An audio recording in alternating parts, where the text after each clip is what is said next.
Praise the Lord. ஆண்டவருடைய நாமத்துக்கு மகிமை உண்டாவதாக. Praise the Lord. Glory be to the name of the Lord.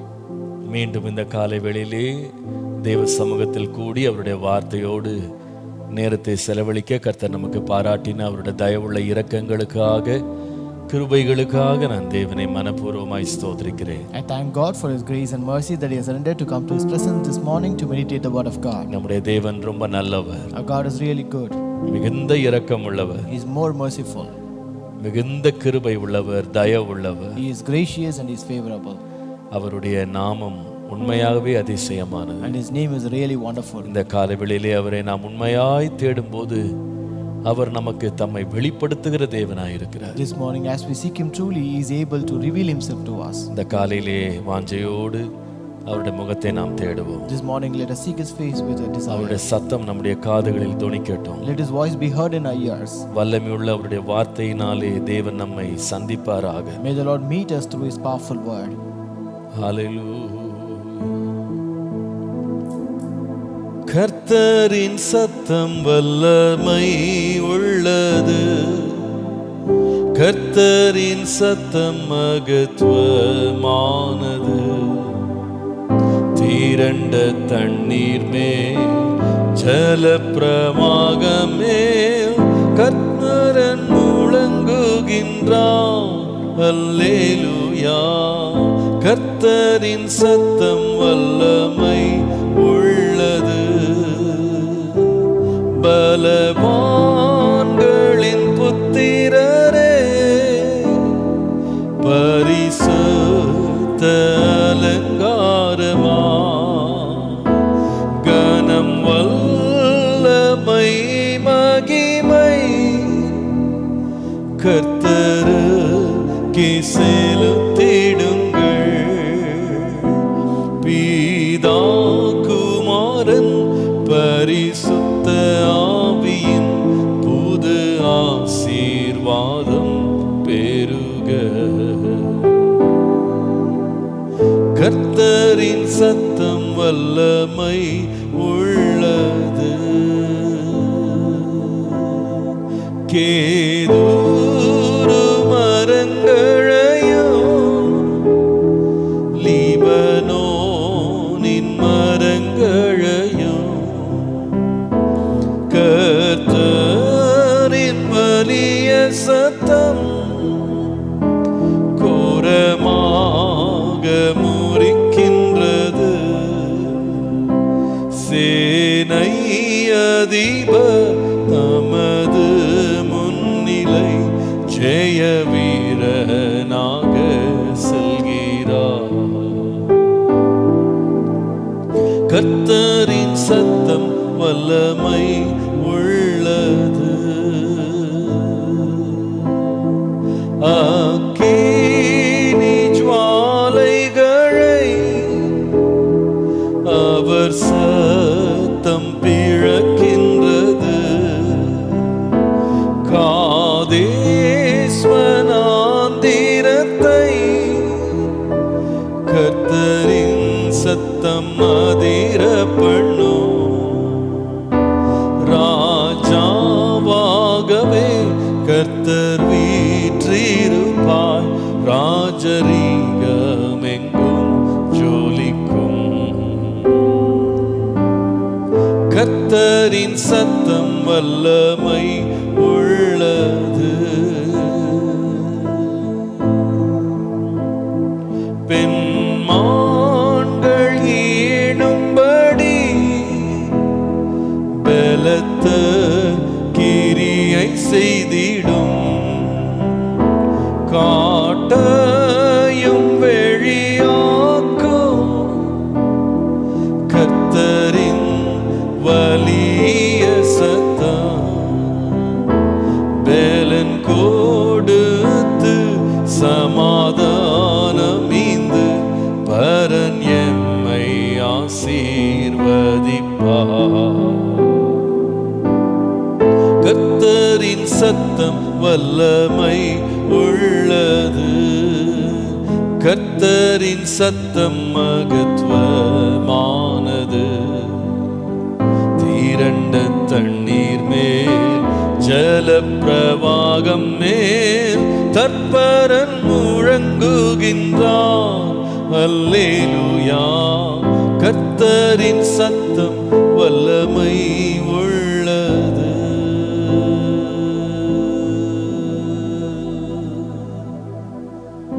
ஆமாண்டவரே, உம்முடைய சத்தம் வல்லமை உள்ளது. Yes, Lord, your voice is powerful, Lord. உம்முடைய சத்தம் கிரியை செய்கிறது. Lord, your voice worketh, Lord.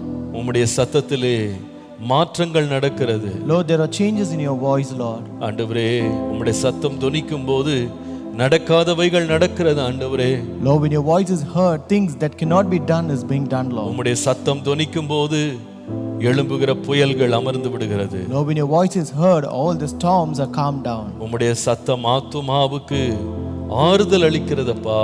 Your voice gives comfort to the soul, Lord. இந்த காலையிலே இன்றைக்கு உம்முடைய சமூகத்தில் உம்முடைய சத்தத்திற்காய் நாங்கள் காத்திருக்கிறோம். Lord, this morning we are waiting in your presence for your voice, Lord. எங்கிருந்து இந்த சத்தத்தை அவர்கள் கேட்டாலும் அவருடைய இருதயங்கள் உமக்குள்ளே திடப்படும்படி, உமக்குள்ளே பலப்படும்படி அந்த சத்தம் தொனிக்கட்டும்பா. Lord, let your voice be heard, that all the people who hear this voice may be strengthened and may be encouraged, Lord. உம்முடைய நாமம் மகிமைப்படட்டும். Let your name be magnified. இயேசுவின் நாமத்தில் பிதாவே, In Jesus' name we pray. Amen. Amen. Amen. Praise the Lord. கர்த்தர் உங்களை எல்லாரையும் ஆசீர்வதிப்பாராக. May God bless you all. நம்முடைய தேவன் ரொம்ப நல்லவர். Our God is good. 180 நாட்களில் நீதிமொழிகளை தியானிக்க நாம் எடுத்த முயற்சியில் கர்த்தர் கிருபையாக 173வது நாளுக்குள்ள கர்த்தர் பிரவேசிக்க பண்ணி இருக்கிறார். The Lord has enabled us to enter into day number 173 among 180 devotions from Proverbs.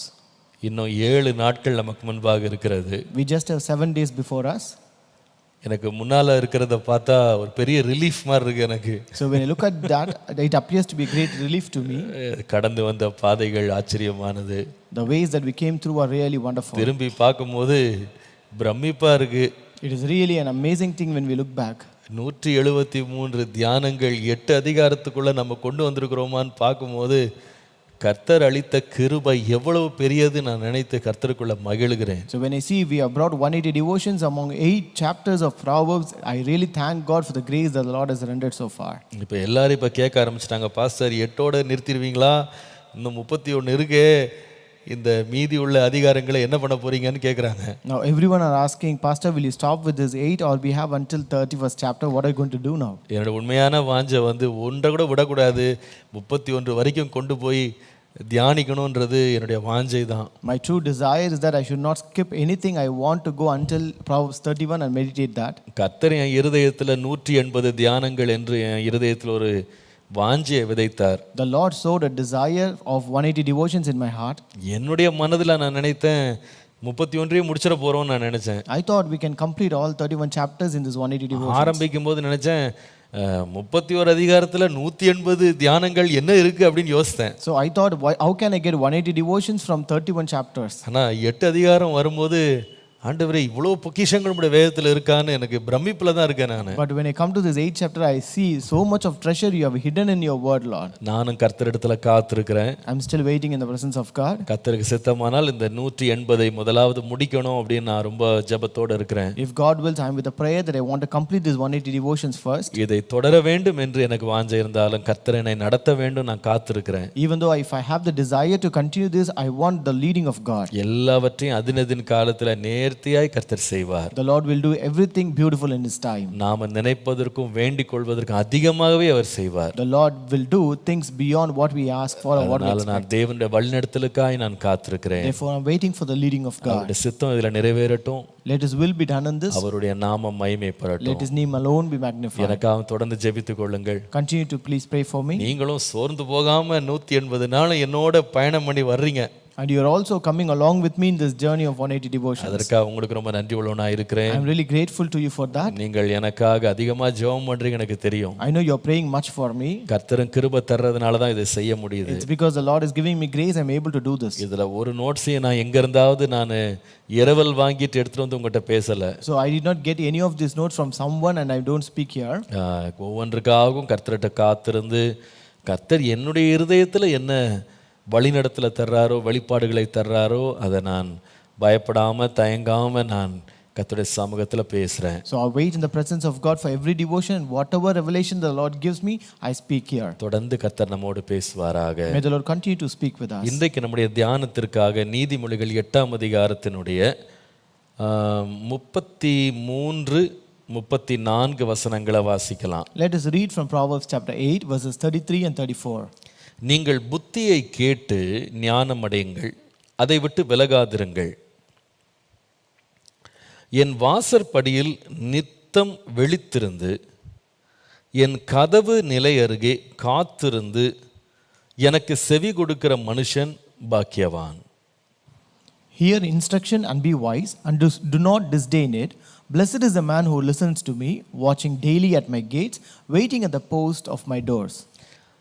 இந்த அதிகாரம் முழுவதுமே நம்ம கர்த்தருடைய கிருபையினால ஞானம் எப்படி சத்தமிட்டு கூப்பிடுதுன்றதை நம்ம கவனித்துட்டு இருக்கோம். By the grace of God, we are listening how this wisdom calls out from the gates in the entire chapter. நீங்கள் 8ஆம் வசனம் ஆரம்பிக்கும் போதே பார்க்கும்போது ஞானம் கூப்பிடுகிறது இல்லையோ, புத்தி சத்தமிடுகிறது இல்லையோ அப்படின்னு சொல்லி வாசிக்கிறோம். When the 8th chapter starts, it says, does not wisdom cry and understanding put forth a voice. அது மேடைகளில், நார்ச்சந்திகளில், ஊர் வாசல்கள் ஓரத்தில், பட்டணத்தின் முகப்பில், நடைகூடங்களில் சத்தமிட்டு கொண்டே இருக்கிறதுன்னு பார்க்குறோம். So we read it cries out at the high places, in the crossroads, at the gates, at the doors of the house. 4ஆம் வசனத்தில் திரும்ப வாசிக்கிறோம், மனுஷரே உங்களை நோக்கி கூப்பிடுகிறேன், என் சத்தம் மனுபுத்திரருக்கு தொனிக்கும் அப்படின்னு பார்க்குறோம். And in verse 4 we read, unto you, O man, I call, and my voice is to the sons of man.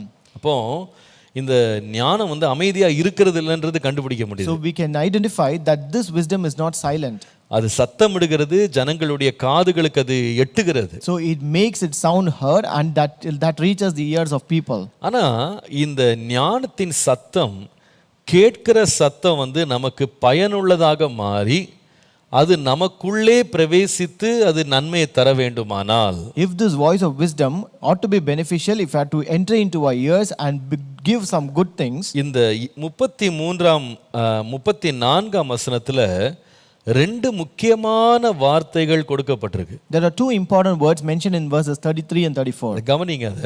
Look at it. அதுல பாருங்க, என் வாசற்படியில், அதாவது ஞானத்தின் வாசற்படியில நித்தம் விழித்திருந்து ஞானத்தின் கதவு நிலை அருகே காத்திருந்து எனக்கு செவி கொடுக்கிற மனுஷன் பாக்கியவான். Blessed is the man who listens to me, watching daily at my gates, waiting at the post of my doors. அதாவது ஞானத்தின் சத்தத்தினால பாக்கியம் பெறுகிற, ஆசீர்வதிக்கப்படுகிற கூட்டம் எப்படி இருக்கும் அப்படின்றது அங்க விளக்கப்பட்டிருக்கு. So here it explains about the crowd or the group which is blessed by this wisdom.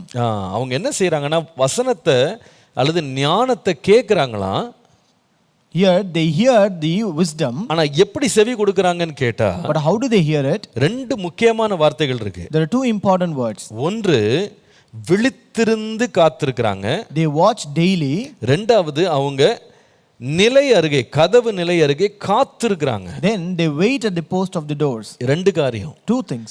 ஒன்று விழித்திருக்கிறாங்க, one is watch, ரெண்டாவது காத்திருக்கிறாங்க. the other one wait.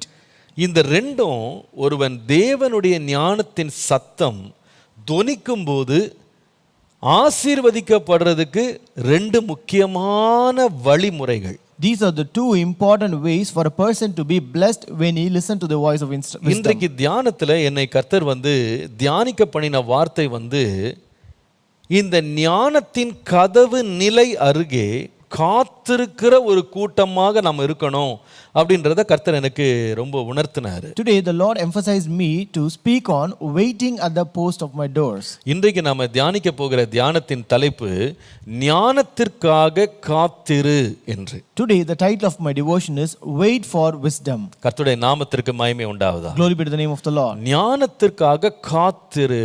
Wait for wisdom. காத்திருக்கிறவன் பாக்கியவான். He who waits is a blessed one. அவன் ஞானம் அடைவான். He will attain wisdom. நான் நினைக்கிறேன் நம்ம வாழ்க்கையில் இந்த காத்திருக்கிறது அப்படின்ற பழக்கம் அவ்வளவு சுலபமானது கிடையாது. I think this waiting is not an easy task in our life. நீங்கள் சிறிய காரியமா இருந்தாலும் சரி, பெரிய காரியமா இருந்தாலும் சரி, ஒன்றுக்காய் காத்திருக்கிறத போல கடினமான வேலை வந்து ஒண்ணுமே கிடையாது. So no matter whether it is a small thing or a big thing, but it is the hardest thing for us to do is to wait.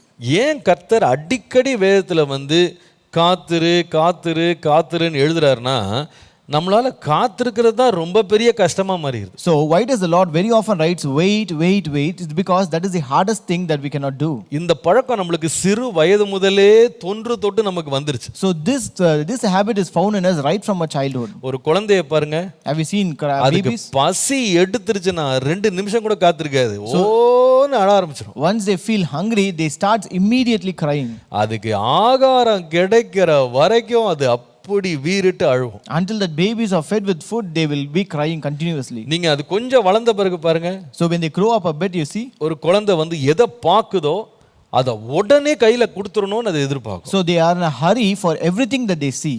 எல்லாத்தையும் வாங்கிடணும், They have to get everything. எல்லாத்தையும் சொந்தமாக்கிடணும். They have to own everything.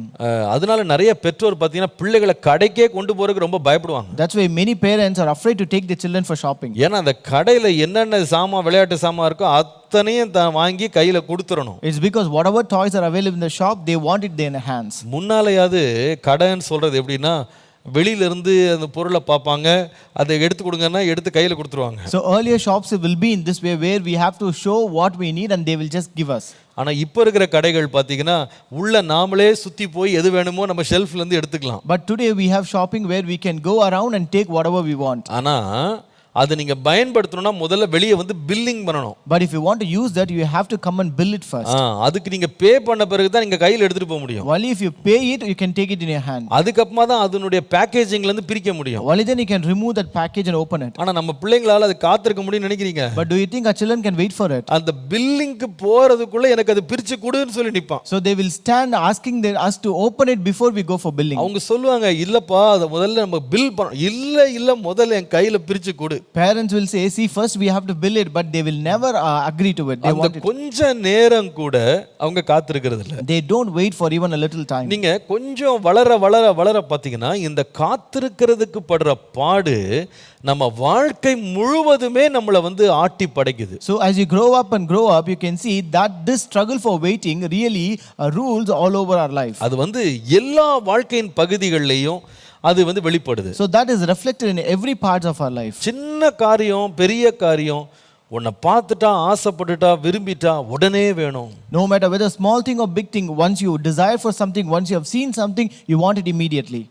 சில வேளையில உண்மையில பார்த்தீங்கன்னா அந்த காத்திருக்கிறது வந்து எவ்வளவு கஷ்டமானதுன்னு நீ கண்டுபிடிக்கணும்னா, இந்த ஃபோன் யாராவது பண்ணிட்டு 1 minute வெயிட் பண்ணுங்கன்னு சொல்லிட்டு நம்மள்ட்ட வேற ஏதாவது ஒரு ஹோல்டில் போட்டு அல்லது ஒரு கொஞ்ச நேரத்தில் பேசுகிறேன்னு சொல்லிட்டு நம்மளை காக்க வைக்கிறாங்க பாருங்க.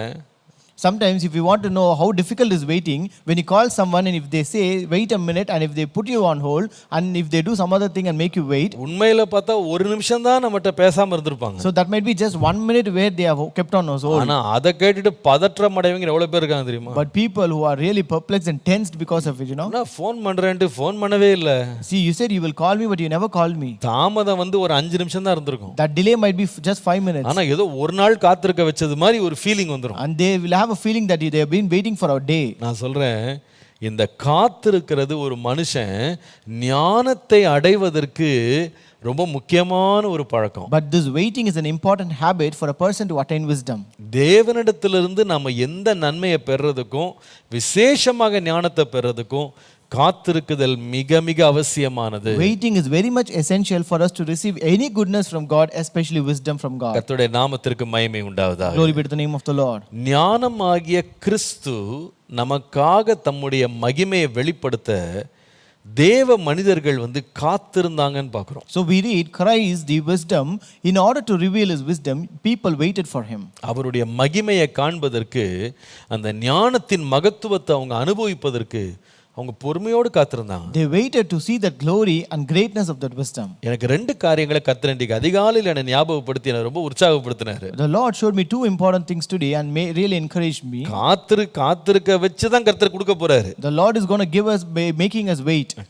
காத்திருக்காம நம்ம எதுவும் பெற போறது இல்ல. We will not get anything without waiting. கர்த்தருக்கு காத்திருந்து நாம புதுபலன் அடைய போறோம். So we will wait on the Lord and then we will be getting a new strength. காத்திருந்து தான் ஞானத்தை பெற போறோம். We will attain wisdom only by waiting. waiting. ஆனா எப்படி காத்திருக்கணும்? But how to wait? எனக்கு ரெண்டு முக்கியமான சுபாவங்கள் இதுல கர்த்தர் எனக்கு இன்னைக்கு காண்பித்தார். The Lord showed me two important characteristics here. இது ரெண்டு சம்பவமும் நான் இன்னைக்கு உதாரணமா எடுத்துட்டு போற ரெண்டு காரியங்களும் எரிகோ என்கிற பட்டணத்துல நடந்த ரெண்டு காரியங்கள். The two incidents that I'm going to bring forth, those incidents happened in Jericho. ரெண்டு சம்பவமே எரிகோல தான் நடந்துச்சு. Both the incidents happened in Jericho. ஆனா இந்த எரிகோல நடந்த ரெண்டு சம்பவங்கள்ல கர்த்தருக்காக காத்திருந்து தம்முடைய நன்மைகளை பெற்றுக்கொண்டவர்களுக்கு ரெண்டு முக்கியமான தன்மைகள் நாம் பின்பற்ற வேண்டியது இருக்கு. So there are two important characteristics these people had which we have to follow and receive it. முதலாவது சம்பவம், First incident. நீங்கள் மார்க் எழுதின சுவிசேஷம் 10ஆம் அதிகாரம் 46 இருந்து 52 வசனங்கள் வரைக்கும் வாசிக்கலாம். Mark chapter 10 verses 46 to 52. இந்த சம்பவம் நமக்கு எல்லாருக்கும் தெரிந்த ஒரு சம்பவம். This is a very familiar incident to us. அங்கே ஒரு குருடன் ஒருவன் இருக்கிறான். Here was a blind man. அவனுடைய பெயர் Bartimaeus. His name is Bartimaeus. இவன் இயேசு அந்த வழி அருகே வருகிறார் அப்படின்னு கேள்விப்பட்டுட்டு இயேசுவை சத்தமிட்டு கூப்பிட்டான் என்று பார்க்கிறோம். We read when he heard that Jesus was coming or passing through that place, he cried out at Jesus. அங்க நடந்ததை பாருங்க. You look at what happened. 48ஆம் வசனத்துல Verse 48. தாவீதின் குமாரனே எனக்கு இறங்குன்னு சொன்ன உடனே அவன் பேசாதிருக்கும்படி அநேகர் அவனை அதட்டினார்கள். So when he cried out saying, Jesus son of David, have mercy on me, many warned him to be quiet. அவனோ தாவீதின் குமாரனே எனக்கு இறங்கும் என்று முன்னிலும் அதிகமாய் கூப்பிட்டான். But he cried out all the more. முன்னிலும் அதிகமாய் கூப்பிட்டான். But he cried out all the more. கடைசியில் அவனை குறித்து இயேசு சொன்ன வார்த்தையை பாருங்க. Look at the verse which Jesus said about him at the end. 52ஆம் வசனம். Verse 52. இயேசு அவனை நோக்கி, நீ போகலாம், உன் விசுவாசம் உன்னை ரட்சித்தது என்று சொன்னார். He said, go your way, your faith has made you well. உன் விசுவாசம் உன்னை ரட்சித்தது. Your faith has made you well. முதலாவது ஒரு காரியத்தை சத்தியத்தை நம்ம விளங்கிக் கொள்ளணும். The first truth to understand here, எப்படி காத்திருக்கணும் கர்த்தர்ட்ட பெறதுக்குன்னு கேட்டா, விசுவாசத்தோடு காத்திருக்க வேண்டும். so number one, you have to wait with faith. விசுவாசத்தோடு காத்திருக்க வேண்டும். Waiting with faith. கர்த்தருடைய நாமத்திற்கு மகிமை உண்டாவதா. Glory be to the name of the Lord. நான் சொல்லுவேன், தேவன்கிட்ட காத்திருக்கிறவங்களுக்கு விசுவாசம் இல்லாமல் போகுமானா அவங்க சோர்ந்து போயிடுவாங்க. Actually, people who wait on the Lord, if they lose their faith, then they will be disappointed. இந்த விசுவாசத்தோடு காத்திருந்து பெற்ற பர்த்திமேயுட்டந்து மூன்று முக்கியமான பாடங்களை கர்த்தர் கற்றுக் கொடுத்தார். The Lord taught me three important lessons from this Bartimaeus who received by waiting. நான் அதை சுருக்கமாக பட்டியலிட விரும்புகிறேன். I just want to list down very short. முதலாவது, அவனுடைய விசுவாசம் என்ன செய்ததுன்னு கேட்டா, அவன் காத்திருந்த வேளையில கர்த்தருடைய மகிமை அவன் வாழ்க்கையில காண, தேவனுடைய அதிசயங்களை காண, அவருடைய வல்லமை தன் வாழ்க்கையில வெளிப்பட அவன் கர்த்தருக்காய் காத்திருக்கும் போது அவனுடைய விசுவாசம் செய்த முதல் கிரியை என்னன்னா, மனிதர்களுடைய எண்ணங்களை அது மாற்றியது. As he waited with faith to see the wonder, the miracle and the glory of God, number one, his faith shifted the people's attitude. ஏன் இதை நான் சொல்லுகிறேன்? Why do I say this? நீங்கள் 48ஆம் வசனத்துல பார்க்கும்போது, if you look at verse 48, ஜனங்கள் அவன் கர்த்தரை நோக்கி கூப்பிடும்போது அவங்க எப்படி தங்களை எப்படி அதுக்கு பதில் சொன்னாங்கன்னு பார்த்தா, அவன் பேசாதிருக்கும்படி அநேகர் அவனை அதட்டினார்கள் அப்படின்னு பார்க்கிறோம். So we read here, when he shouted and cried out to Jesus, many people warned him to be quiet. அதே மக்கள் 49ஆம் வசனத்துல பார்த்தீங்கன்னா, if you read verse 49, வேதம் சொல்லுகிறது, இயேசு நின்று அவனை அழைத்து வரச் சொன்னார். அவர்கள் அந்த குருடனை அழைத்து, திடன்கொள், எழுந்திரு, உன்னை அழைக்கிறார் என்று சொன்னார்கள். So Jesus stood still and commanded him to be called. Then they called the blind man, saying to him, be of good cheer, arise, he is calling you. என்ன அருமையா இருக்கு பாத்தீங்களா? How beautiful it is. அதட்டின ஜனங்க அதே ஜனம் என்ன செய்ததுனா இப்போ அழைத்தது. The same people who rebuked him, now they are saying he is calling you. ஆனா இந்த அதட்டின ஜனங்களை அழைக்கிற ஜனங்களா மாற்றுனது என்னன்னு கேட்டீங்கன்னா, விசுவாசத்தோட இவன் காத்திருந்தான். So what made this rebuking people to inviting people? It's because he was waiting with faith. ஒன்றை நல்லா கவனிக்கணும் நீங்க. You have to understand one thing. கர்த்தர் மேல விசுவாசம் வைத்து காத்திருப்பீர்களானால், if you keep faith upon God and wait on him, ஜனங்களுடைய பேச்சுக்கும் அவர்களுடைய எதிர்மறையான வார்த்தைகளுக்கும் நாம பலியாகவே கூடாது. We should never fall prey to people's reaction or rhetoric. ஜனங்களுடைய எண்ணங்கள் மாறிக்கிட்டே தான் இருக்கும். The intentions of people will change. இன்றைக்கு வேணான்னு சொல்றவங்க நாளைக்கு வேணும்னுவாங்க. People who say no today, they will say yes tomorrow. இன்னைக்கு தேவையில்லைன்னு சொல்ற ஜனங்க நாளைக்கு தேவைன்னு சொல்லுவாங்க. People who say don't need today, they will say we need it tomorrow. இன்றைக்கு பழித்து பேசுறவங்க நாளைக்கு பாராட்டுவாங்க. People who curse today, they will appreciate you tomorrow. ஜனங்களுடைய வார்த்தையின்படியும் எண்ணங்களின்படியும் நாம் நம்ம விசுவாசத்தை ஏறவும் இறங்கவும் வச்சுக்கிட்டு இருந்தோம்னா நம்ம முன்னேறவே முடியாது. If you let your faith grow up and down according to people's attitude and reaction, then you cannot go forth in faith. நீங்க விசுவாசத்தோடு காத்திருப்பீர்களானால் ஜனங்களுடைய சத்தத்தை குறித்தோ பேச்சை குறித்தோ அவங்களுடைய அதட்டுதலை பற்றியோ நீங்க சட்டையே பண்ணாம நீங்க கர்த்தருக்கு நீங்க விசுவாசத்தோடு காத்திருந்தா ஜனங்களுடைய வாதங்களை அவருடைய வார்த்தைகளை அவர்களுடைய எண்ணங்களை கர்த்தர் மாற்றுவார். So if you wait on the Lord with faith, then and ignore all the people's attitude or reaction or whatever the words they use, the Lord will shift the people's attitude. ஜனங்க வருவாங்க போவாங்க. People will come and go.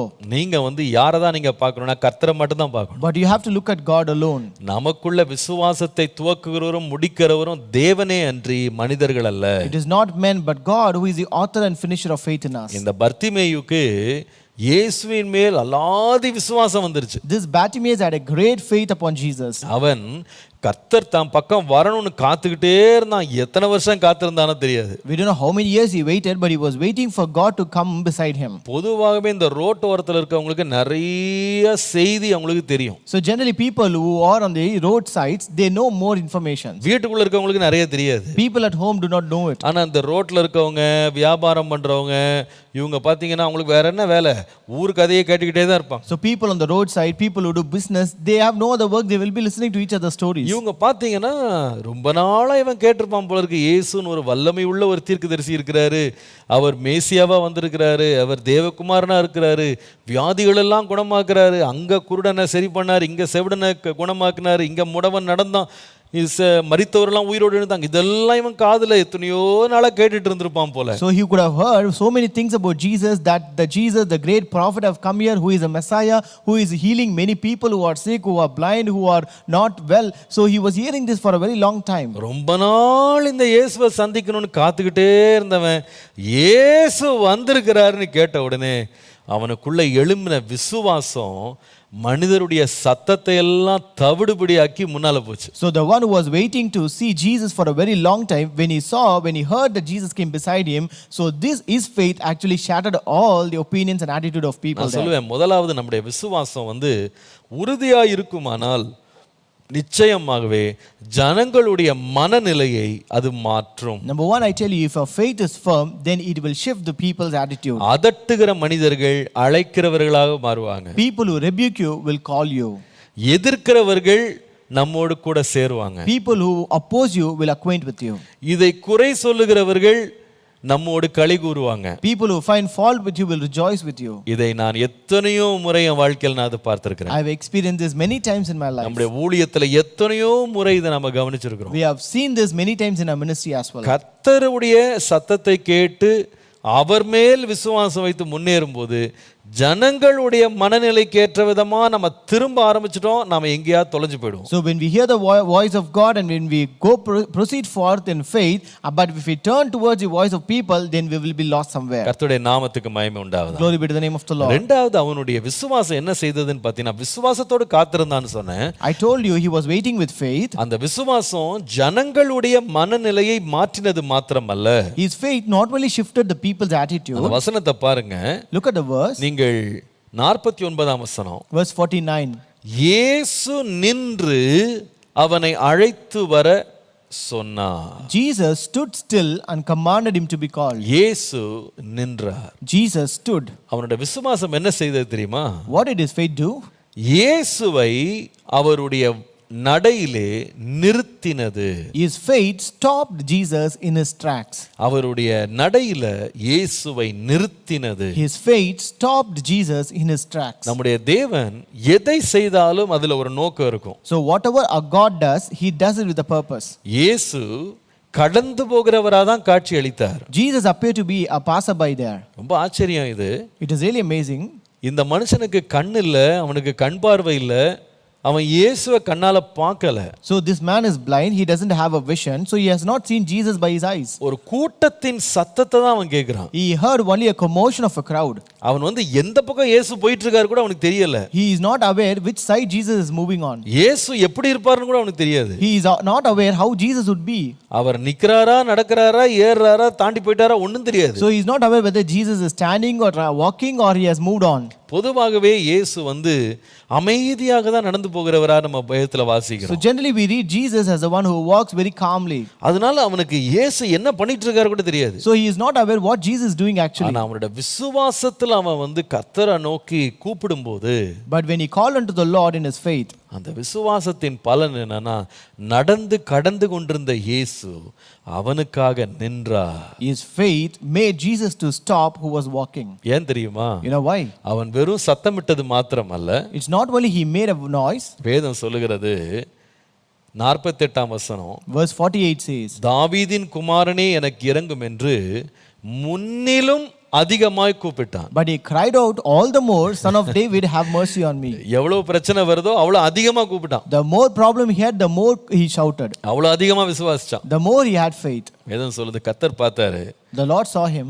நீ வந்து இவ்வளவு தடைகளையும் தாண்டி இவ்வளோ பெரிய விசுவாசத்தோட நீ வந்து என்ன நோக்கி கூப்பிடுறியப்பா. You call unto me with such a great faith beyond all obstacles. உனக்காக நின்று நான் உன்னை விசாரிப்பேன். Therefore I will stop and I will inquire you. நீ எதிர்பார்க்கிறதை உனக்கு நான் செய்வேன். I will do what you expect from me. அநேக வேளையில பெரிய அமளியும் சத்தமும் நம்மளை நிறைய வேளை சோர்வுற பண்ணி நம்மளை அப்படியே தளர்ந்து போக பண்ணுது. Many times great commotion and noises will make us stop and make us weary. கர்த்தருடைய நாமத்துக்கு மகிமை உண்டாவதா. Glory be to the name of the Lord. உதாரணமாக நீங்க இஸ்ரவேல் ஜனங்களை நீங்க பார்ப்பீர்களானா, For example, if you look at the people of Israel, 12 பேர் வேவு பார்க்க போனவர்கள்ல 10 பேர் கெட்ட செய்தியை வந்து சொன்னாங்க. among the 12 who went to spy the land, 10 of them brought a bad report. ஐயோ, அந்த தேசத்துல ராட்சதர்கள் இருக்கிறாங்க. They said there are giants in that nation. அவர்களுடைய பார்வையில நாமெல்லாம் வெட்டுக்கிளியா இருக்கிறோம். They said we are like grasshoppers in their sight. நாம வனாந்தரத்துல நாம நாடோடிகளா அலைஞ்சிட்டு இருக்கிறோம். So we are just pilgrims moving around in the wilderness.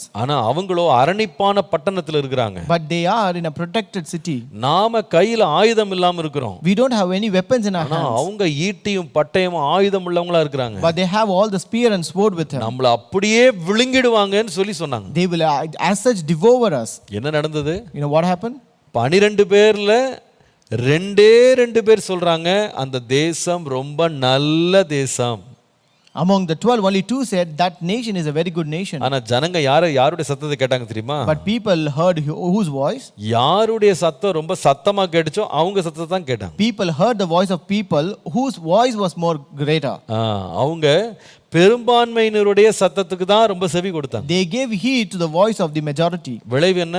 What happened? கர்த்தரை விசுவாசிக்கிறதுக்கு பதிலா இரவு முழுவதும் அவங்க அழுது புலம்புனாங்க. Instead of believing God, they lamented and cried all the night. தேவனுக்கு முன்பாக அவர் அனுப்பின தாசனாகிய மோசேக்கு முன்பாக முறுமுறுத்தாங்க. They murmured before the servant of God Moses. உங்களை ஏன் கொண்டு வந்தீங்கன்னு கேள்வி கேட்டாங்க. They questioned him, why did you bring us here?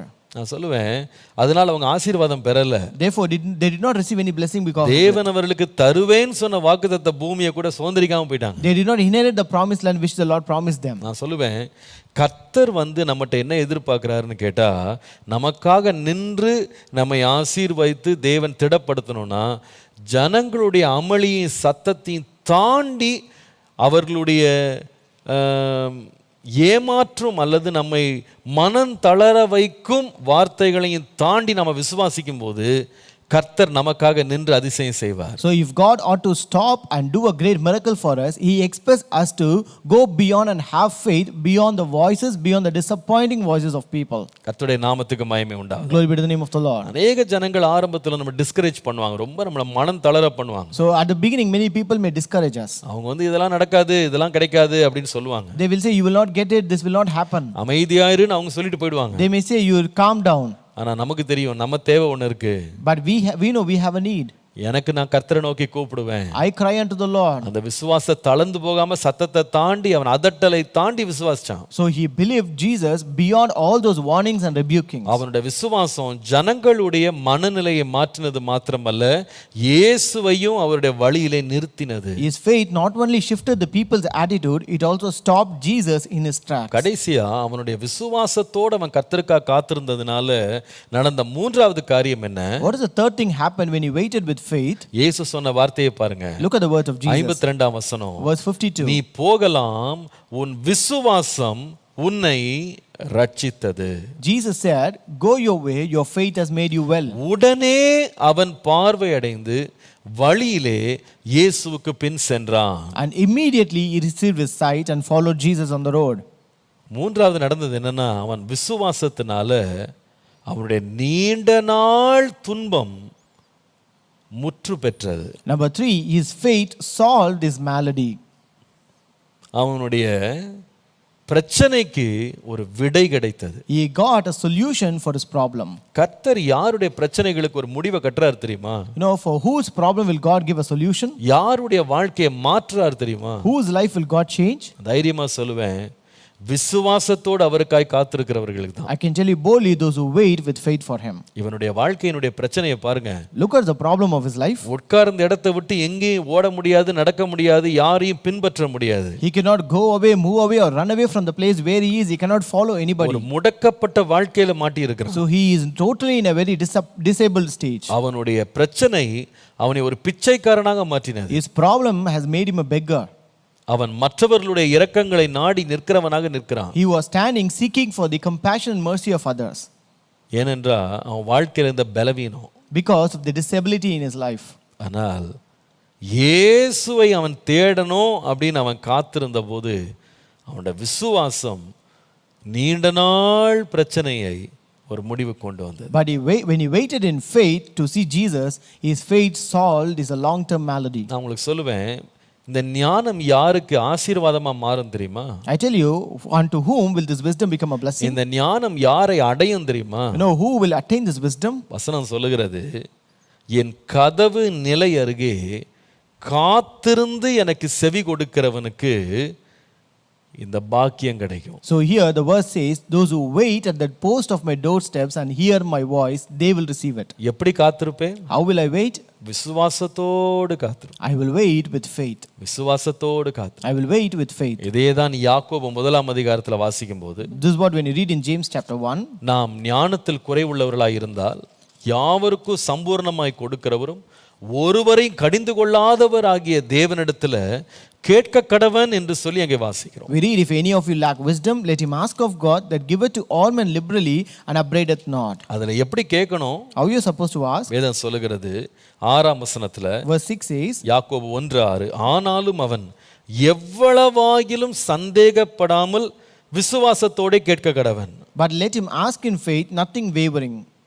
சந்தேகப்படுகிறவன் காற்றினால் அடிபட்டு அலைகிற கடலின் அலைக்கு ஒப்பாய் இருக்கிறான். For he that wavereth is like a wave of the sea driven with the wind and tossed. அப்படிப்பட்ட மனுஷன் தன் கர்த்தரிடத்தில் எதையாகிலும் பெறலாம் என்று நினையாதிருப்பானாக. For let not that man think that he shall receive anything of the Lord. எப்படி கர்த்தர்ட்ட பெற முடியும்னா விசுவாசத்தோட தான் பெற முடியும். So you can receive from the Lord only through faith. அந்த விசுவாசம் நமக்குள்ள இருக்குமானால் கடுகளவு விசுவாசம் இருந்தா கூட நமக்கு முன்பாக இருக்கிற மலைகளை கூட அது பேர்த்து தள்ளிரும். So even if you have a faith in the to the size of a mustard seed, that can move mountains. இந்த பர்த்திமேயினுடைய ஆழமான விசுவாசத்தோடு காத்திருந்தது ஜனங்களுடைய மனநிலையை மாற்றினது, இயேசுவை அவன் அருகே நிற்க பண்ணினது, அவனுடைய நீண்டகால பிரச்சனைக்கு ஒரு முடிவை கொண்டு வந்தது. So this Bartimaeus waiting with a deep faith shifted people's attitude.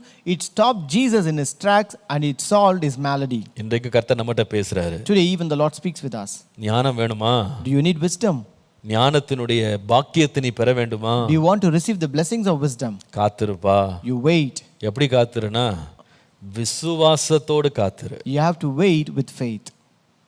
அந்த ஞானத்தை பெறுவதற்கு சத்தமிட்டு கூப்பிடு. You have to cry out aloud to receive that wisdom. கர்த்தர் உன் அருகே வரும்போது, அவருடைய வார்த்தை உன் அருகே வரும்போது, அவர் அருகில் இருக்கிறார் என்று நீ அறியும் போது அமைதியாயிராத. When the Lord comes beside you, when His word comes to you, when you know that He is coming beside you, don't be silent. பர்த்திமேயுக்கு தெரியும் மற்றவர்களுக்கு இந்த அதிசயம் தேவைப்படாம இருக்கலாம். Bartimaeus knew others may not need this miracle. அவங்க வந்து எல்லாரும் அதட்டிட்டு அமைதியார் அவங்க சொல்லிட்டு அவங்க போயிடுவாங்க. So they may warn us, they may rebuke us to be quiet. பார்வை எனக்கு தானங்க வேணும். But I need that sight. எனக்கு தானே தேவை இருக்கு. I need a need, right?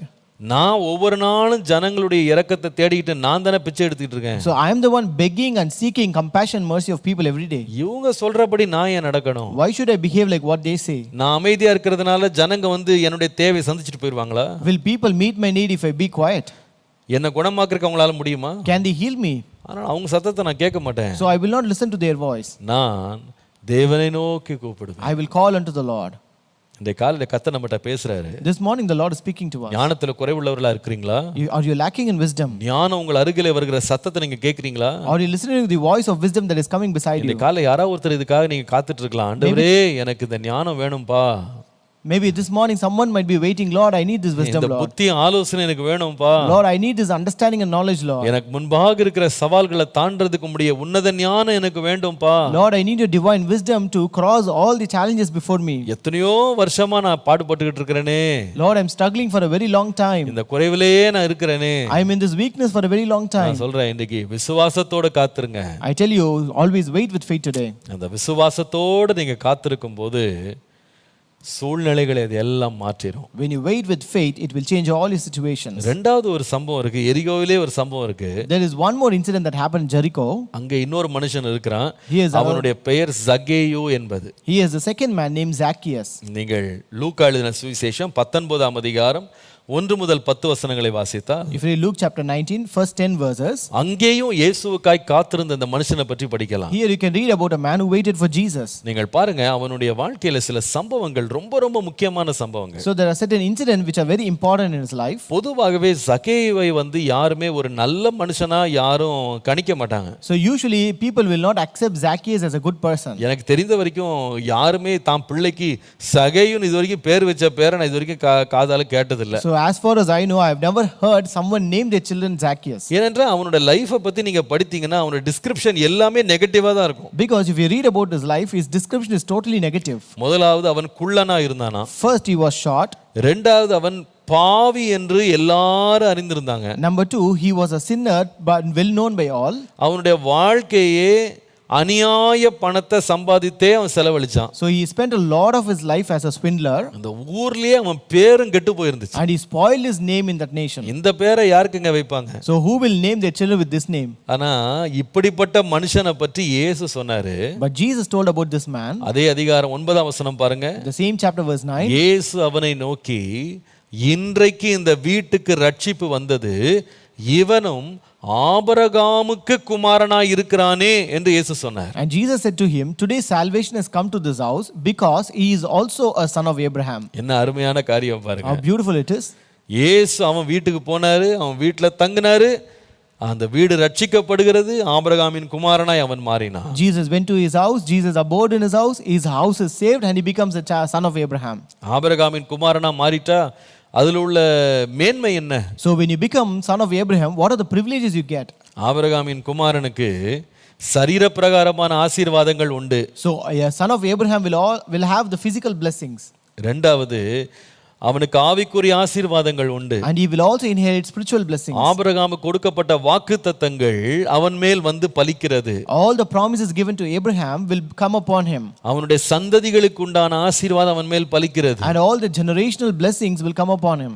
அவ்வளத்தையும் சுதந்திரித்த ஒரு மனிதனாக உலகம் முழுவதும் பாவி என்று அறியப்பட்ட மனுஷன் எரிகோவில பெற்றுக்கொண்டான். So this man who was considered as a sinner by everyone have inherited all these blessings in Jericho. கர்த்தருடைய நாமத்துக்கு மகிமை உண்டாவதாக. Glory be to the name of the Lord. இப்படி வெறுமையா கிடந்த இவனுடைய வாழ்க்கையை கர்த்தர் ஆசீர்வதிப்பதற்கு முக்கியமான காரணம் அந்த மனிதன் காத்திருந்தான். So the important reason why his life which was empty became a life of blessing is because he was waiting. மூன்று முக்கியமான சத்தியங்களை இந்த சகேயுனுடைய வாழ்க்கையில இருந்து உங்களோட பகிர்ந்து கொள்ள விரும்புறேன். I want to share 3 important truths from the life of Zacchaeus. எப்படி காத்திருக்கணும்? How to wait. அப்படின்னு பாத்தீங்கன்னா நான் சொல்வேன், முதலாவது நான் சொன்னேன் விசுவாசத்தோடு காத்திருக்கணும்னு சொன்னேன். Number 1, I told you have to wait with faith. இரண்டாவது ஊக்கமாக காத்திருக்கணும். Number 2, waiting with fervency.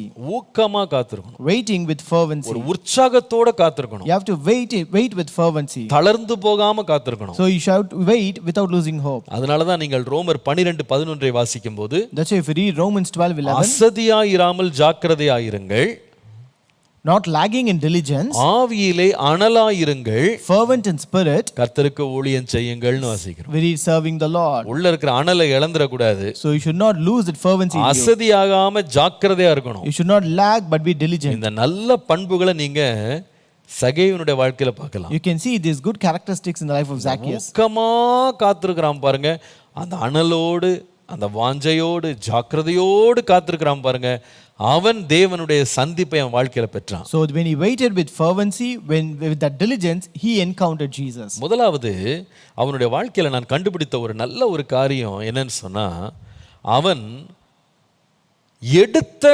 காரியத்தை கைவிட மனம் இல்லாதவனா இருந்தான். So the first thing I identified in his life was he refused to resign.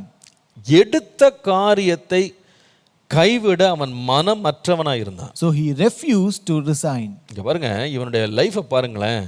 அவனுடைய வாழ்க்கையில எத்தனையோ தடைகள், எத்தனையோ பிரச்சனைகள் இருந்தது இயேசுவை சந்திப்பதற்காக. So there were many problems, many hindrances and odds that were present in his life to meet Jesus.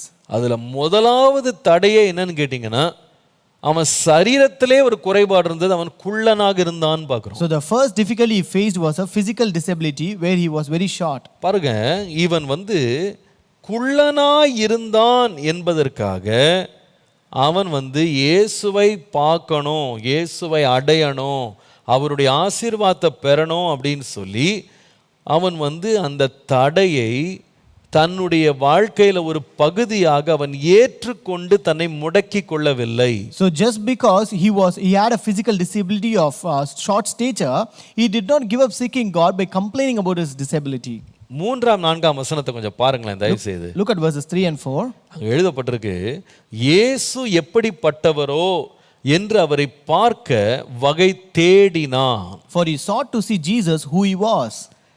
அவன் குள்ளனானபடியால் ஜனக்கூட்டத்தில் அவரை காணாமல் அவர் போகும் வழியில் முன்னாக ஓடி அவரை பார்க்கும்படி ஒரு காட்டத்தி மரத்தில் ஏறினான். And could not for the press, because he was little of stature, and he ran before and climbed up into a sycamore tree to see him. 3 வார்த்தை அதுல ரொம்ப முக்கியமானது. There are 3 important words here. நீங்க வேணா எழுதி கொள்ளுங்க அதை. You can note it down. முதலாவது வகை தேடினான். Number 1, he sought. இரண்டாவது முன்னாக ஓடினான். Number 2, he ran before. மூன்றாவது மரத்தில் ஏறினான். Number 3, he climbed up into a tree. 3 ரொம்ப முக்கியமான வார்த்தைகள். These 3 are important words. முதலாவது வகை தேடினான். First he sought. இரண்டாவது முன்னாக ஓடினான். Number 2, he ran before. மூன்றாவது மரத்தில் ஏறினான். Number 3, he climbed up on a tree. இது என்ன நமக்கு சொல்லுதுன்னு சொன்னா, What does it convey? ஐயோ நான் குள்ளனாயிட்டேனேன்னு சொல்லி தான் மேலேயே அவன் பழியை போட்டுக்கிட்டு, ஏன் தேவனையே குறை சொல்லிட்டு அவன் இல்லை. So he did not blame himself, or even he did not find fault with God, accuse God for being so short in stature. முதல்ல வகை தேடினானா. First he sought a way. எப்படியாவது இயேசுவை பார்த்துறணும்னு. Somehow I have to see Jesus. மற்றவங்கலாம் இவனை விட உயரமா இருந்தாங்க போல இருக்கு. But all others were very taller than him. பொதுவாகவே நீங்க இஸ்ரவேல் தேசத்துக்கு இன்னைக்கு வரைக்கும் போனீங்கன்னா மனிதர்கள் ரொம்ப உயரமா இருப்பாங்க. அது ரொம்ப சர்வசாதாரணமா நீங்க பார்க்கலாம். Generally if you go to Israel even today, you can see people there who are very tall always generally. நீங்க இன்னைக்கு கூட நீங்க போய் இஸ்ரேல்ல பாருங்க, ஆண்களும் பெண்களும் சராசரியாக ஒரு 5'5", நம்ம ஊர்ல 5 அடி 5 அங்குலம் சொல்லுவாங்க பாருங்க, அதுக்கு மேல தான் நீங்க பார்க்கலாம். எல்லாம் உயரமா இருப்பாங்க. So even today if you go to Israel, you can see all men and women, they will be minimum at least 5'5". வேதம் சொல்லுது, இவன் வகை தேடினானா அப்போ கிட்டத்தட்ட எல்லாருமே இவனோட உயரமா இருந்தாங்க போல. எவ்வளவு முயற்சி பண்ணியிருக்கிறான், யாரையுமே மிஞ்சி இவனால இயேசுவை பார்க்க முடியல. So when the Bible says he sought to find a way, so it means that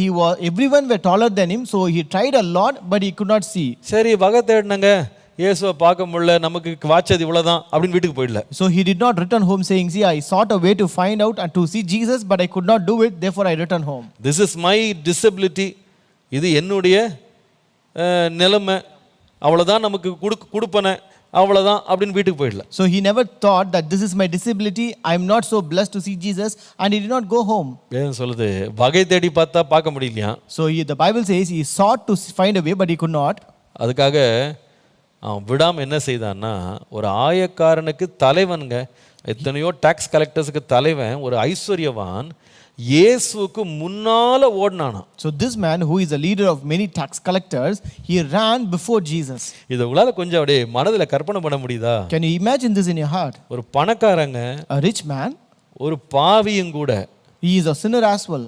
ஆயக்காரருக்கு தலைவன், He is the head of those tax collectors. ரோட்ல ஓடுறான். He is running in the road. இயேசுவை பார்க்காம போறது இல்லைன்னு தீர்மானம் பண்ணிட்டான். He took a decision that he will not go home without seeing Jesus. தன்னுடைய கௌரவத்தெல்லாம் விட்டுட்டு ஓடுறான். He lost all his dignity and he is running. ஓடினா கூட இவனுக்கு முன்னாடி நிறைய பேர் ஓடுறாங்க போல இருக்கு. So even if he is running, he could find many people running before him. ஓடினாலும் அவரை பார்க்க முடியல. So even if he runs, he cannot find him. விட்டானா? Did he leave them? சொல்லுது மரத்து மேல ஏறிட்டானா. Now he climbed up on a tree. மரத்து மேல ஏறி இயேசுவை பார்த்திருக்கான். He climbed on a tree to see Jesus. பொதுவா சின்ன பிள்ளைங்க தான் இந்த மாதிரிலாம் ஏறி ஓடுவாங்க. So generally small children will climb up trees. என்ன ஒரு உறுதி வைத்திருந்தான்னா, வகை தேடுறான், ஓடுறான், மரத்து மேல ஏறிட்டான். See what a firm thing that he had, that he was seeking of way. He ran before and he climbed up on the tree. சாதாரண மனுஷன் கிடையாது. He is not an ordinary person. இவர் கனத்திற்குரிய மனிதனாக இருந்தான். He was a man of honor. பணக்கார மனுஷனா இருந்தான். He was a rich man. எல்லாத்தையும் ஓரம் கட்டிட்டு இயேசுவை பார்க்காம வீட்டுக்கு போறது இல்லைன்னு தீர்மானம் எடுத்தான். And he left everything aside and he took a decision that he will not go home without seeing Jesus. இங்கேயும் எழுதி இருக்கு, அந்த மரத்துல ஏறினவனை கர்த்தர் வந்து நின்று அடி பார்த்தாராம். So here also we see when the one who climbed on the tree, Jesus stood and looked at him. சகைவே, நீ சீக்கிரமா இறங்கி வா, உன்னுடைய வீட்டில் நான் தங்கணும். Zacchaeus, make haste and come down, for today I must stay at your house. இவன் விரும்பினது என்ன? So what did he desire? இயேசுவை பார்க்கணும். I just want to see Jesus. இயேசு சொன்னது என்ன? What did Jesus say? உன் வீட்டில் தங்கணும்.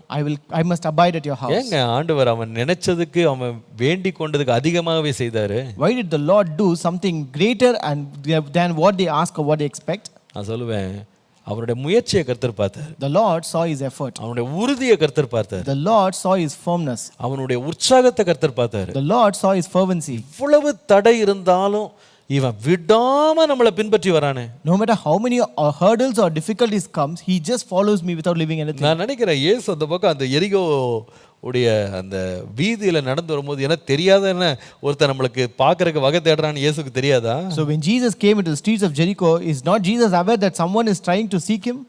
சகேவ எனக்கு முன்னால அவன் ஓடிட்டு இருக்கான்னு கர்த்தருக்கு தெரியாதா? So is not Jesus aware that Zacchaeus is running before him? எல்லாம் தெரியும். He knows everything. ஆனால் அவர் பார்க்க விரும்பினாரு. But he wanted to நீ see. எவ்வளவு உறுதியா என்ன நீ தேடுற? So how firmly you are seeking me? எவ்வளவு உற்சாகமா என்ன நீ தேடுற? How fervently you are seeking me? அவன் மரத்து மேல ஏறிட்டான்னு பார்த்த உடனே அவன் பேர் சொல்லி கூப்பிட்டு அவனை ஆசீர்வதித்தார். When Jesus saw he climbed on the tree to see him, he called him by his name and he blessed him. ஞானத்துக்காக காத்திருக்கிற மக்கள் எப்படி காத்திருக்கணும்னா, ஒரு உற்சாகத்தோடு உறுதியோடு காத்திருக்கணும். People who wait for wisdom, they have to wait with fervency.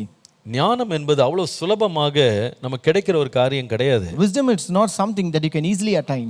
அதை சாதாரணமா சம்பாதிக்கவே முடியாது. You cannot earn it so easily. கர்த்தர் யாருக்கு இந்த ஞானத்தை தர்றாருன்னா, உறுதியா இருக்கிறவங்க. The Lord will give this wisdom to the one who is very fervent. ஒன்றை கேட்டேன், அதையே நாடுவேன். One thing I ask of you and that I will seek after. அதான் நேற்றுக்கு சொன்னேன் பாருங்க, சாலமோன் வந்து தூங்கிட்டு இருக்கிறாங்க. தூங்கும் போது கர்த்தர் கேட்கிறாரு, உனக்கு என்னப்பா வேணும்னு கேட்டா, எனக்கு ஞானம் தான் வேணும். That's what I told you yesterday. Solomon was sleeping. Even in his sleep, when God asked what you need, he said, I need wisdom. தூக்கத்துல எழுப்பி கேட்கும்போது தான் ஒரு மனுஷன் மனசுக்குள்ள என்ன இருக்குன்னு தெரிஞ்சிடும். So only when you ask a person, waking him up from his sleep, you know what is in his heart. அது ஒண்ணுதான், அவன் மனசெல்லாம் அதுதான். So his heart was full of only one thing. ஏன் கர்த்தர் சாலமோனை ஆசீர்வதித்தார்னா, சும்மா ஆசீர்வதிக்கல, அவ்வளவு ஊக்கமாக ஞானத்தை தேடினான். The reason why God blessed Solomon is because he sought it fervently. அதன் மேல ஒரு மகிழ்ச்சி. He had a delight over it. வேதம் சொல்லுகிறது பாருங்க, நீ கீழே இறங்கி வா அப்படின்னு சொன்ன உடனே வேதம் சொல்லுகிறது, அவன் சந்தோஷத்தோட இயேசுவை அழைத்து கொண்டு வீட்டுக்கு போனான்னு பார்க்கிறோம். So we read that when Jesus asked him to come down, he made haste and came down and received him joyfully. அதான் இரண்டாவது முக்கியமான காரியம். That is the second important thing. ஊக்கமா இருக்கிறவங்க யாருன்னு சொன்னா, தங்களுடைய குறைபாடுகளை கண்டு கைவிடவே மாட்டாங்க. Who are the people who wait with fervency? They are the people who refuse to resign against all odds.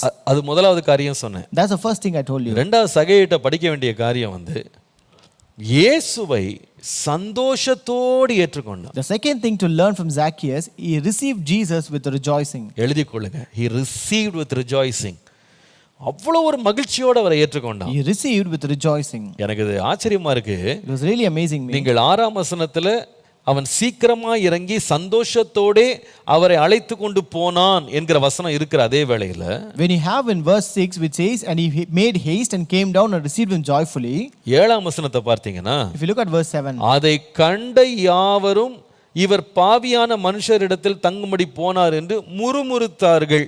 and when they saw it, they all murmured, saying that he has gone to be a guest with a man that is a sinner. ரெண்டு மனநிலையை பாத்தீங்களா? Look at the two attitudes ஒரு here. கூட்டம் முறுமுறுத்துட்டு இருக்கு, One group is murmuring here, ஒரு கூட்டம் சந்தோஷமா ஏற்று. one group received with rejoicing. எனக்கு ரொம்ப ஆச்சரியமா இருந்துச்சு. I was really surprised. நிச்சயமாவே இந்த சகேயு இயேசு தான் வீட்டுக்கு வருவார் நம்ம அன்னைக்கு எதிர்பார்த்து வரல. This Zacchaeus never came with expectation that Jesus will come to his house. வேடிக்கை பார்த்துட்டு போயிடலான்னு தான் வந்தான். He just came to see Jesus and return home. இயேசு வீட்டுக்கு வர்றேன்னு சொன்ன உடனே, ஆண்டவரே எனக்கு வரலாம் வேணாம், நான் தகுதி இல்லை, நான் பாத்திரன் இல்லை,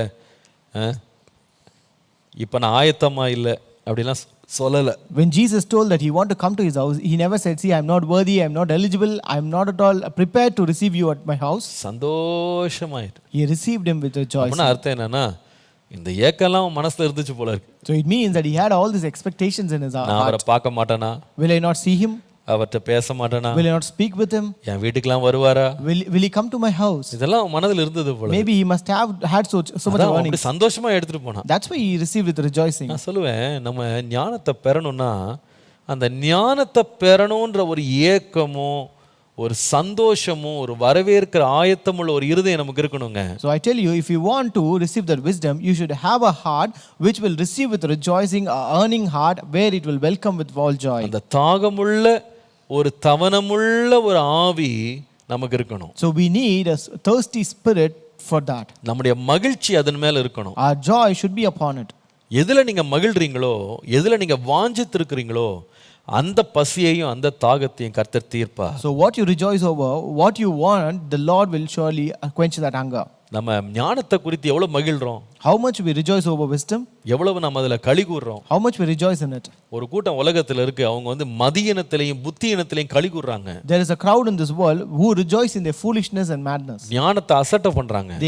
They despise wisdom. ஆனா யார் ஞானத்தை பெறாங்கன்னு கேட்டா ஞானத்திற்காக சந்தோஷமா காத்திருக்கிறாங்க. But people who wait joyfully for this wisdom will attain it. அது கிடைச்சா எனக்கு போதும்னு காத்திருக்கிறாங்க. People who wait, just if they get it, that is enough. ஊக்கமாக காத்திருக்கிறவங்க தங்கள் காரியத்துல மகிழ்ந்திருப்பாங்க. People who wait with fervency will rejoice when they receive it. நான் சொல்லுவேன், அவர்கள் நிச்சயமாக தேவனிடத்தில் பெற்றுக்கொள்வாங்க. And surely they will receive it from God. கடைசியாக ஒரு காரியம் இருக்கு. And third, an important one, விசுவாசத்தோடு காத்திருக்கிறது மாத்திரம் இல்ல, ஊக்கமா காத்திருக்கணும். so not only waiting with faith, you have to wait with fervency. அப்படின்னா அர்த்தம் என்ன? What does it mean? முதலாவது நம்ம கவனித்தோம், அவன் பிரச்சனைகளை அவன் ஏற்றுக்கொள்ள மனமற்றவனா இருந்தான். Number one, we learned he refused to resign against all odds. என்ன பிரச்சனை வந்தாலும் அதை தாண்டி போயிட்டே இருப்பேன், எனக்கு அடையிற வரைக்கும் விட மாட்டேன்ற ஒரு தீர்மானம் அவனுக்குள்ள இருந்தது. So he had a determination, no matter whatever hurdles or oppositions will come, I will cross over it, I will not stop. இரண்டாவது கவனித்தோம், சந்தோஷத்தோட ஏற்றுக்கொண்டான். Number two, he received with rejoicing. மூன்றாவது கடைசியா, Number three and the last, அதே லூக்கா 19:8 பாருங்க. Luke 19:8. சகேயு நின்று கர்த்தரை நோக்கி, ஆண்டவரே, என் ஆஸ்தியில் பாதியை ஏழைகளுக்கு கொடுக்கிறேன், நான் ஒருவனிடத்தில் எதையாகிலும் அநியாயமாய் வாங்கினதுண்டானால் நாலத்தனையாய் திரும்ப செலுத்துகிறேன் என்று சொன்னான். And Zacchaeus stood and said unto the Lord, Behold, Lord, the half of my goods I give to the poor, and if I have taken anything from any man by false accusation, I restore him fourfold. மூன்றாவது ரொம்ப முக்கியமானது, நான் ஊக்கமா காத்திருக்கிறேன் அப்படின்னா, When you say you are waiting with fervency, அது அர்த்தம் என்ன தெரியுமா? you know what does it mean? சகேயு மனம் திரும்ப வேண்டிய உத்தரவாதத்தை ஏற்றுக்கொண்டான். Zacchaeus repented with responsibility. மனம் திரும்ப வேண்டிய உத்தரவாதத்தை தன்மேல் ஏற்றுக்கொண்டான். He repented with responsibility. தன்னுடைய வாழ்க்கையில் இருக்கிற குறைகளை கண்டுபிடித்து அதற்கான உத்தரவாதத்தை எடுத்துக்கொண்டான். So he found the shortcomings in his life and he took responsibility over it. நல்லா கவனிங்க. Listen carefully. சந்தோஷத்தோடு நாம இயேசுவை ஞானத்தை ஏற்றுக்கொள்றது மாத்திரம் இல்ல. So it's not only receiving Jesus and wisdom with gladness, நான் சொல்லுவேன் அந்த சந்தோஷத்தோட உத்தரவாதம் ரொம்ப அவசியம். but along with the gladness we need responsibility. நீங்கள் லூக்கா எழுதின சுவிசேஷம் 8ஆம் அதிகாரம் 13ஆம் வசனத்துல வாசித்தீங்கன்னா, If you look at Luke chapter 8 and verse 13, கற்பாறையின் மேல் விதைக்கப்பட்டவர்களுடைய நிலைமை எப்படிப்பட்டதுன்னா, so what is the condition of the one who are sown on the rocks? அவர்கள் வசனத்தை கேட்கும்போது சந்தோஷத்தோடு அதை ஏற்றுக்கொள்றாங்க. So when they hear, they receive the word with joy. ஆனால் தங்களுக்குள்ளே வேர் கொள்ளாதபடியினால் கொஞ்ச காலம் மாத்திரம் விசுவாசித்து சோதனை காலத்தில் பின்வாங்கி போகிறார்கள் பார்க்கிறோம். And these have no root, which for a while believe, and in time of temptation fall away. ஏற்றுக்கொள்றது எப்படி ஏற்றுக்கொண்டாங்க? How did they receive? சந்தோஷமா ஏற்றுக்கிட்டாங்க. They received with joy. சந்தோஷம் இருந்தாலும் உள்ள இருக்கிற கல்லு வெளியே போல. So though they had this joy, that rock that was present in it, it was not removed from them. இருதயம் வந்து கல்லா இருந்துச்சு. Their heart was really rock and stony. உள்ள வந்து கடினமா இருந்துச்சு. It was really hard and stony. ஆனா வெளியில சந்தோஷம் இருந்துச்சு. But outside it was joy. நீங்க சகேயுவை பார்த்தீங்கன்னா சந்தோஷத்தோட ஏற்றுக்கொண்டது மாத்திரம் இல்ல, அவன் இருதயமே என்னவா மாறிடுச்சுன்னா சதையா மாறிச்சு. So when you look at Zacchaeus, he not only received with rejoicing, but his heart became fleshy. அது பாத்தீங்கன்னா அவன் என்ன ஒரு இருதயம் பாருங்க. ஆண்டவர் ஒரு வார்த்தை கூட அவன்கிட்ட பேசல. See, Jesus never uttered a word to him. அவன் உடனே வந்து சொல்லுகிறான், ஆண்டவரே நான் செய்த குற்றத்துக்கு நான் வந்து பொறுப்பை நான் எடுத்துக்கிறேன். So immediately he said, Lord, I take responsibility for all the sins that I've done. அதற்கு என்ன நான் ஈடு கட்டணுமோ நான் ஈடு செய்யறதுக்கு நான் ரெடியா இருக்கேன். So I'm ready to do whatever thing I want to do, recompensation for that. நீங்க எனக்கு வேண்டும், நீ என் வீட்டுக்கு வேண்டும், உங்களுடைய ஆசீர்வாதம் எனக்கு வேண்டும், அதற்காக என்னுடைய ஆஸ்தி எல்லாம் நான் இழக்கிறது கூட ரெடியா இருக்கேன். So I'm ready to lose and empty all my savings and all my possessions just for you to be with me and stay with me. எனக்கு ரொம்ப ஆச்சரியமா இருந்துச்சு. இத்தனை வருஷம் அவன் சேமித்த எவ்வளோ பணம் தெரியல, அவ்வளோ பணத்தையும் 4 தனியா கொடுக்கவும் 2 தனியா கொடுக்கவும் அவன் வந்து பாதியை கொடுக்கும், ஆஸ்தியில பாதியை கொடுக்கறதுக்கு அவன் ரெடியா இருந்தாங்க. So we don't know how much he saved so far, but he was ready to give half of his goods and also restore people fourfold. என்ன ஒரு உத்தரவாதம் பாருங்க அது. See what a kind of great responsibility. சும்மா பேச்சில வந்து எனக்கு ஞானம் வேணும் கேக்குறது இல்ல. It's not only in words where you say that I need wisdom. அதற்காக எவ்வளவு விலையும் கொடுக்க நான் ரெடியா இருக்கேன். But I am ready to pay any price for it. இதுல ஒரு முக்கியமான ஒரு சத்தியம் இருக்கு. There's an important truth here. சகேயுடைய வாழ்க்கையில் நான் இதை கண்டுபிடிக்கிறேன். I found out in the life of Zacchaeus. அவன் சொல்லுகிறான், நான் அநியாயமா வாங்கினது உண்டானால் 4 தனியா திரும்ப தருகிறேன்னு சொல்லுகிறான். He said, if I have taken anything from any man by false accusation, I restore him fourfold. 2 வார்த்தை இருக்கு. There are 2 words. வாங்கினேன், இப்ப தர்றேன். So I have taken, now I give. என்னது? முன்னால வாங்கினேன், Earlier I received, இப்ப தர்றேன். now I give. வாங்கினது 1 மடங்கு, What I received was 1-fold, திரும்ப தர்றது 4 மடங்கு தரேன். but now I give 4-fold. அப்படின்னா அர்த்தம் என்ன தெரியுமா? So it means ஒரு மனிதன் தீமை செய்ய 1 மடங்கு அவனுக்கு திராணி இருக்குமானால் நன்மை செய்ய 4 மடங்கு அவனுக்குள்ள திராணி இருக்குன்றது உண்மை. So if a person have capacity to do wickedness 1 time, he has the capacity to do goodness 4 times. நான் சொல்ல விளங்குச்சா உங்களுக்கு? Can you understand it?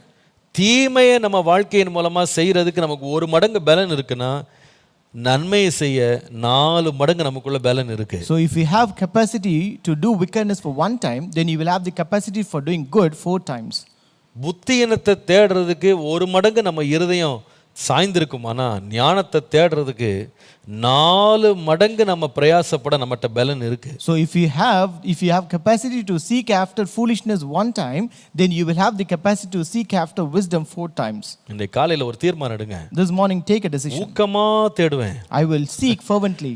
அதாவது என் முழு இருதயத்தோடு தேடுவேன். I will seek with my whole heart. முழு பலத்தோடு I தேடுவேன். will seek with my whole strength. முழு அன்போடு தேடுவேன். I will seek with the whole love. ஞானத்தை சம்பாதிக்கணும். I want to attain wisdom. அறிவை அடையணும். I want to attain knowledge. புத்திமதிகளை கேட்கணும். I want to hear instruction. மன தெளிவுள்ளவனா மாறணும். I need a clarity in my heart. பேராம வீட்டுக்கு போக மாட்டேன். I will not go without receiving ஒன்றை this. கேட்டேன், One thing I ask of it, அதையே நாடுவேன். and that I will seek after. என்னை ஆசீர்வதிக்காவிட்டால் நான் உம்மை விடவே மாட்டேன். I will not leave you until you bless me. ஆண்டவரே, நீங்க என் வீட்டுக்கு வந்து என் சூழ்நிலைகளை மாற்ற வரைக்கும் ஊக்கமாய் உம்மை பின்தொடர்வேன். Lord, until you come to my home and change my situations, I will seek you fervently. இந்த கால ஞானம் யாரை வந்து அடையும் தெரியுமா? This morning, who will attain this wisdom? ஞானத்தின் ஆசீர்வாதத்தை யார் பெற முடியும் தெரியுமா? Who will receive the blessings of wisdom? என் கதவு நிலை அருகே காத்திருந்து எனக்கு செவி கொடுக்கிற மனுஷன் பாக்கியவான். Who will hear my instruction and wait at the post of my doors? He is a blessed one. இன்னைக்கு எத்தனை பேர் நம்ம காத்திருக்க போறோம்? How many of us going to wait to me? காத்திருக்கிறவர்கள் ஞானத்தினுடைய பாக்கியத்தை பெறப்போகிறார்கள். People who wait will receive the blessings of wisdom. எப்படி காத்திருப்பேன்? How will I wait? விசுவாசத்தோடு காத்திருப்பேன். I will wait with faith. இரண்டாவது, ஊக்கமுள்ள இருதயத்தோடு, உற்சாகமுள்ள இருதயத்தோடு, விடாமனதோடு காத்திருப்பேன். Number 2, I will wait with fervency. ஜெபம் பண்ணுவோமா? Let us pray.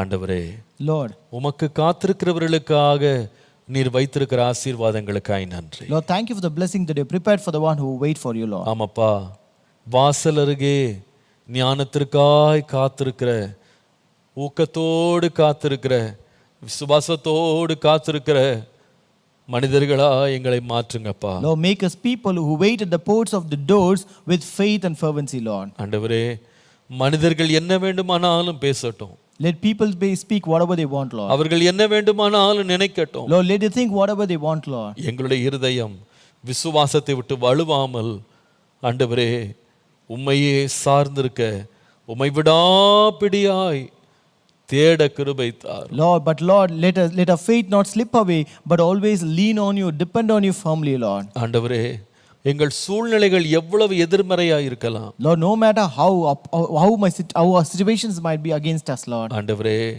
சூழ்நிலைகளை நாங்கள் பார்த்து சோர்ந்து போகாமல், எங்கள் குறைபாடுகளை பார்த்து நாங்கள் தளர்ந்து போகாமல், ஆண்டவரே, ஊக்கமாய் உம்மை தேட எங்களுக்கு கிருபை தார். Lord, give us grace to seek you fervently, not looking at our disabilities or not looking at our circumstances and grow weary, Lord. எங்களுடைய பலவீனங்களையே நாங்கள் குறை சொல்லிக் கொண்டு, எங்களுக்கு இது முடியவில்லை என்று ஒரே காரணத்திற்காக எங்கள் இருதயத்தில் விதைத்த வாஞ்சையை நாங்கள் கைவிடாதபடி, எங்கள் பலவீனத்தின் நடுவிலேயும் எங்களால் முடிந்ததை ஆண்டவரே நாங்கள் பிரயாசப்பட, ஊக்கமாய் உம்மை தேட எங்களுக்கு கிருபை தாரும். Lord, give us grace to seek you fervently, that we not resign up the job, saying that complaining that we have a disability and therefore we cannot follow you, Lord. உம்முடைய நாமத்தை மகிமைப்படுத்தும். Glorify your name, Lord. இயேசுவின் நாமத்தில் பிதாவே. In Jesus' name we pray.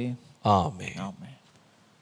Praise the Lord. கர்த்தர் உங்களை ஆசீர்வதிப்பார். கர்த்தர் உங்களோடு இருப்பார். May God bless you. May God be with you. Amen.